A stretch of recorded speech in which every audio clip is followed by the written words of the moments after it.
Talk about being left high and dry for the midterms. Now the Congressional Budget Office is revealing they cannot predict the long-term budgetary effects of Obamacare. That's right. It's an about-face from a major selling point. Remember, the act, the CBO, always incorporated in this kind of stuff, forecasting Obamacare would actually reduce the ballooning budget by $120 billion over a 10-year period. You guys remember that. Well, this new report giving Republican lawmakers renewed midterm ammunition as if they need it anymore against Obamacare supporters. Ellison Barber is the writer with the Washington Free Beacon, and she's our guest today.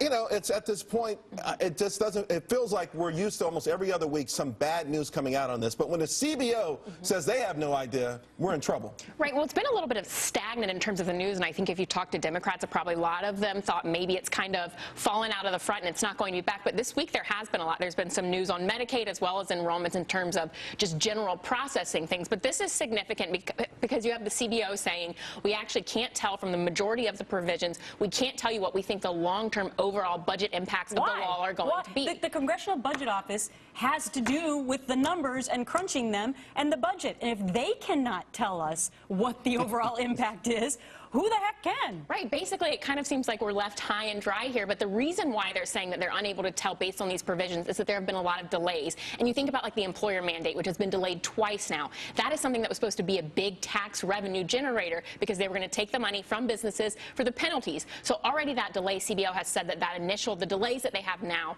that's already going to prevent the government from collecting somewhere around $2 billion in 2016. So when you think of all the delays that have happened, it makes sense why now they're saying because we kind of don't have this maybe a certain level of certainty that we're not able to really predict what our overall impact is going to be long term right now. And supporters would say, though, because those delays are temporary, that eventually it's not going to actually really affect this long-term budget. But does anyone believe, Charles, does anyone believe that this chart's going to actually end up being accurate? Remember, this is what the administration first put out, that it was going to save us $2 trillion. Obamacare was.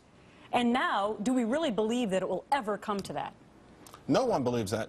You know, to be quite frank with you, very few, I think, people believed it even early on, and that's why I think a lot of politicians changed the narrative from forget about the economic impact. This is something that we morally owe the country. In other words, we know the numbers are a little funny to begin with.